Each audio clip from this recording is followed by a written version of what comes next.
Manchester United 4, Bournemouth 4, and another 2 points dropped. And this is exactly why we ain't getting Champions League football. Defensively, we're just not good enough. But let's speak about the starting 11 before we get into the match. It was a brilliant game of football for the neutral, but of course, as Man United fans, we were leading 2-1, and then we were leading 4-3 as well, and we definitely should have won this game.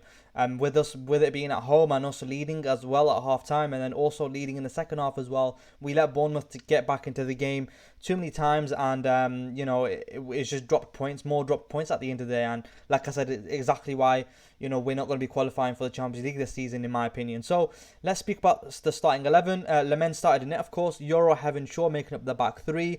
Ahmad, Casemiro, Bruno and Dalot making up the four in midfield. Then you had a front three of Mbeumo, Mount and Cunha. So I was pretty much happy with the starting 11. The only change was that Mazraoui, in my starting 11, Mazraoui started ahead of Euro. But I think that because Morocco are playing in the AFCON early, Mazraoui couldn't make the match. So he's on AFCON duty. And now, of course, you have Ahmad and Mbeumo, who are also on AFCON duty. And Ahmad, I think we're going to miss a lot of attacking threat, especially at right back from Ahmad. I think he's going to be a really, really big miss for us when they're off, and they're off now anyway. In terms of the first half, I thought Manchester United started really well. In the opening 10-15 minutes, we were better. Petrovic had to make a save in the 9th minute, and Mbeumo hovers on the left flank before delivering near the near post, where Mount hits a bouncing effort onto the floor with his left foot. Petrovic scrambles towards his right, squirming and unconvincing save away. So, that could have gone in, but it was a decent save by the keeper. Good strike by Mount, and a good start of the game by United. We definitely started the more brighter, and, we definitely should have gone into half-time, with more goals for us. So Man United do make it 1-0 in the 13th minute. We work possession well again as Casemiro finds Dalot, who swings in from the left-hand side towards the 6-yard box. A sprawling Petrovic manages to parry as Cunha seems to miss an attempted header, but the loose ball drops for Diallo to tap home from point-blank range, and we deservedly go 1-0 up after a VAR check. Diallo was onside and Cunha did not get a touch on his attempted flick. Then, in the 90th minute, Cunha has a really good shot which goes just wide. Fernandes offloads to the edge of the area for Cunha, who has an age to pick out the top right corner. The Brazilian's curling effort whistles just wide of Petrovic's goal. Really good move by United, which really should have ended in a goal. Then Mbeumo has a chance in the 26th minute. Casemiro clips out to the left for Dalot, who prods inside Mbeumo. The United forward gets into an awkward position, however, and stabs a tame right-footed attempt into Petrovic's hands. Then Bournemouth do get the first chance off the match in the 29th minute. Kluivert hangs deep and swings a whipped cross towards the penalty spot. Tavernier arrives as a late runner, losing Diallo and bursting behind Euro, but can only head a great opening straight at Lammens. And that was Bournemouth's first shot on target in the 29th minute. We basically kept him quiet for most of the game up until that point. So it was good play by United in terms of keeping Bournemouth quiet. We did dominate the opening exchange of the game, and then Bournemouth get the first chance in the 29th minute. Ahmad then has a really good chance in the 34th minute. A really good counter-attack by United. Cunha frees Diallo, who twists and turns into the box and goes past two Bournemouth players. Just as Diallo looks set to convert for his second, Smith slides in with a vital last-ditch tackle to block in front of Petrovic's goal. Then, 2 minutes later, in the 36th minute, Mbeumo has a chance. Heaven threads through to Cunha, who produces a smart chop before whipping a delightful cross towards the back post. A stretching Mbeumo makes great contact with a left-footed volley, but his thumping shot sails over the target. And then, unfortunately, in the 40th minute, Semenyo does make it 1-1. This is against a run of play. The Bournemouth winger profits from some slack play from Shaw and Mount, bursting down the right flank. Semenyo then thumps a right-footed strike across goal, beating Lammens and finding the bottom left-hand corner. I think, in my opinion, it's poor play from Shaw, who is getting pressed by a couple Bournemouth players. He should just launch it up the channel, and Mount's pass back to Shaw doesn't necessarily put him in a good spot. So it's poor communication between Mount and Shaw, and then Mount tracking back is asking Heaven to come across and kind of blocks Semenyo's path towards goal, but Heaven doesn't come across either, and then Semenyo is free to run basically into the box, shoot and make it 1-1. Then Dalot and Semenyo get a yellow card each. Dalot is cautioned for nudging into Semenyo and sending the Bournemouth player crashing into the ground in an aerial duel. Semenyo isn't impressed by that, and then he confronts the United fullback, and so the pair are awarded a yellow card each. Then, just before half-time, Manchester United do make it 2-1. Petrovic will probably be blaming himself for this one again, having just gone close from the free kick. Fernandes swings another left-footed corner towards the far post. Casemiro is completely unmarked, but Petrovic has to do better with a tame downwards header. So Man United go into half-time 2-1 up, and it was a really eventful first half. In terms of the first half, we probably should have been out of sight, in my opinion. We really should have been out of sight in the first half. It was the best first half I've seen from United all season. In terms of first half stats, United had 52% possession compared to Bournemouth's 48%. But with that, United had 17 shots on target. 17 shots, 4 on target, 2.62 xG. And then Bournemouth had 7 shots with 3 on target with a 0.99 xG. But going into halftime, we thoroughly deserved the lead. But unfortunately, the second half kicks off, and we don't get off to a good start in the second half either. We give away a goal a couple minutes before half time, but then we go into half time 2-1 up, and then at that point you think that Man United are going to get a third, they're going to get a fourth. We're going to take control of the game and put the game to bed. And unfortunately, like we couldn't in the first half, you're thinking that United are going to come back again in the second half and actually put the game to bed this time. But unfortunately, it wasn't to be. Evanilson makes it 2-2. It's a poor start in the 46th minute. It's a poor start to the second half for United. Tavernier slips a nice pass between United's defence, with Evanilson gliding into the area and drilling a low left-footed effort past a helpless Lammens. Then Casemiro picks up a yellow card for bringing down, I think, Tavernier. He joins Dalot in the referee's book. Tavernier drives over the halfway line and towards the edge of the D, where the Brazilian hacks down the Bournemouth midfielder with a lunging slide tackle. And then from the resulting free kick, Tavernier steps up and he makes it 3-2. Tavernier, who won the free kick after a late Casemiro lunge, he hovers over the set piece from near the edge of the D. The Bournemouth midfielder whips towards the inside of the wall, picking out the bottom right corner with Lammens unsighted by captain Bruno Fernandes. So Lammens probably could be doing a little bit better there. It was in the corner, but I think that Lammens kind of jumps before the free kick's taken. He kind of shifts himself to the left hand side, and after that, he doesn't really have a chance to save it. And then Bournemouth go 3-2 up. Then United make a couple of substitutions. Casemiro does go off for Mainoo, and it's a huge cheer when Mainoo comes onto the pitch, and as it should be, because Mainoo, in my opinion, isn't getting enough minutes. I think he deserves more minutes, in my opinion. And then we make a couple more substitutions. Euro and Mount do go off, and then Martinez and Sesko do come on, and then Martinez's introduction signals Amorim changes to a back four. It appears that Dalot went to right back with Shaw on the other side, and then the United boss opted against starting with a change of formation, but now he seems to be going to a 4-2-4 shape. So you had Diego Dalot go to right back, and then you had Luke Shaw go to left back, then a defensive partnership of Heaven and Martinez. So you see the first time probably in Ruben Amorim's United managerial career, him going to a 4 at the back. And it kind of does profit, because we do get 2 more goals. Bruno makes it 4-3. It's a free kick by Bruno Fernandes, absolutely world class.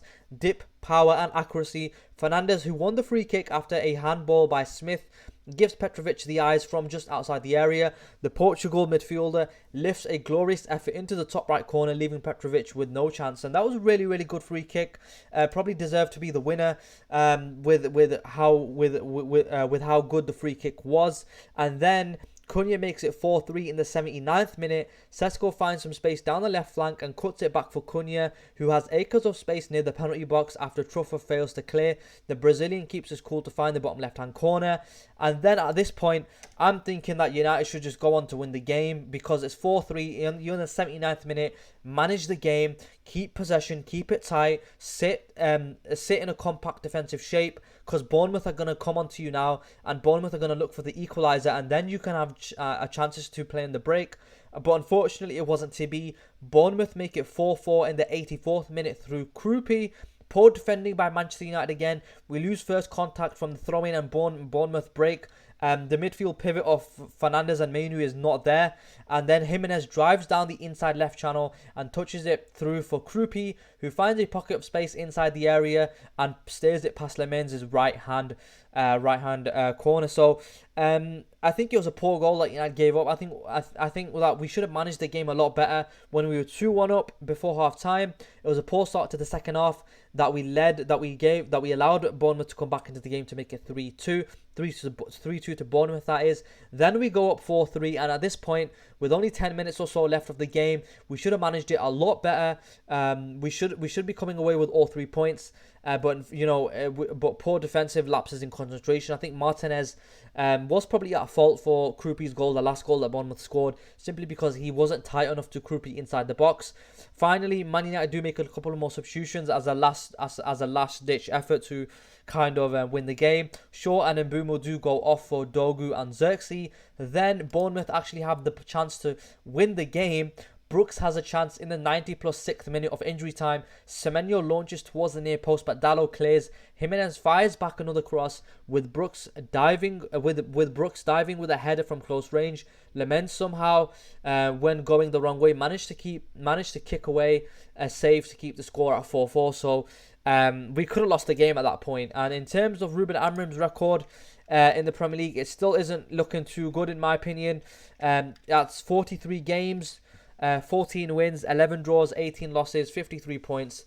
And again, the Premier League record isn't good enough. Today's draw against Bournemouth wasn't good enough. We've dropped points at home to 10-man Everton. We dropped points to West Ham, and now we've dropped points to Bournemouth, and it simply isn't good enough if we are to be getting Champions League football. And this is the reason why I don't think we're going to qualify, because we're dropping too many points at home, and at this point in the season, the league table starts to take shape.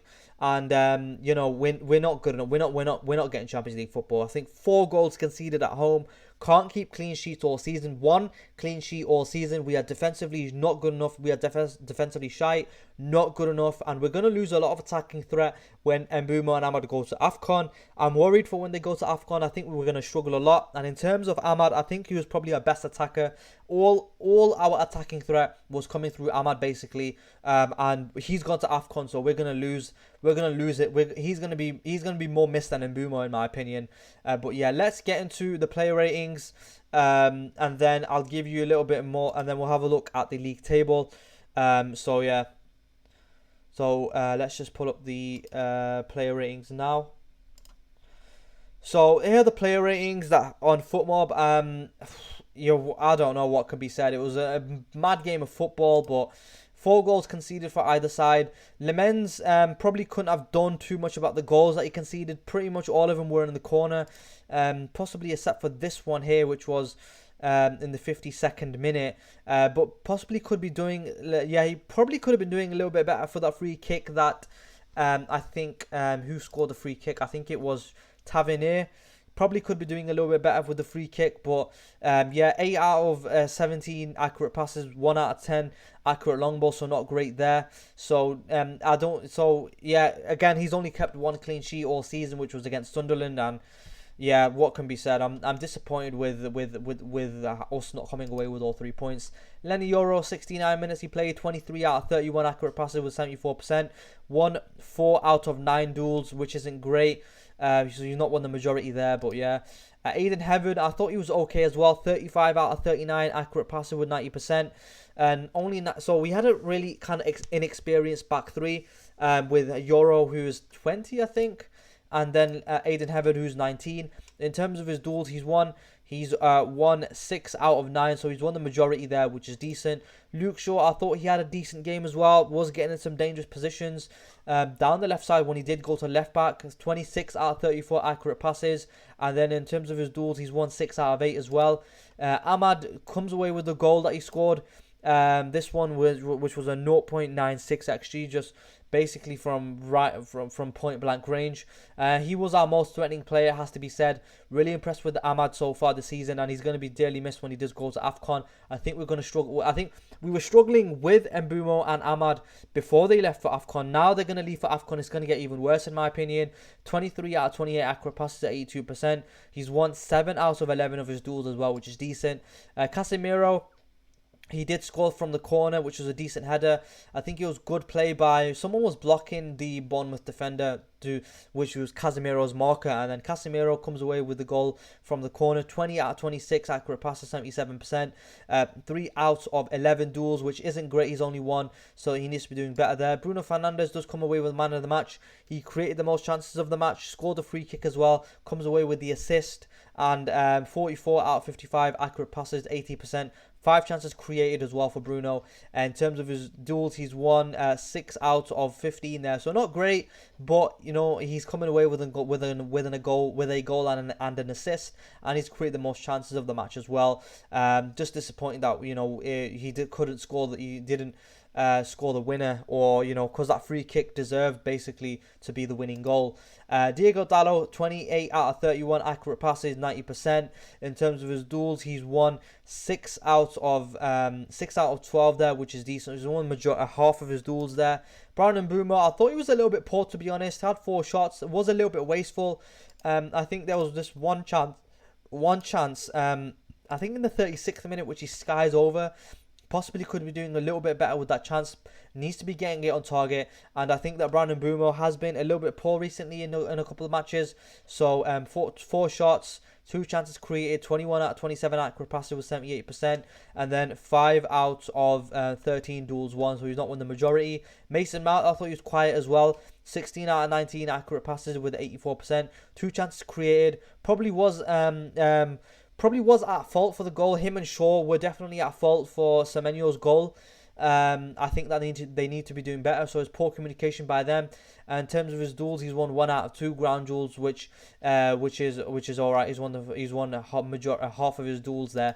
And then Matheus Cunha, I thought he was decent as well. A total of 8 shots, 3 chances created, 23 out of 31, accurate passes 74%. In terms of his duels, he's won 7 out of 14 there. So he's won half of his duels, which is all right.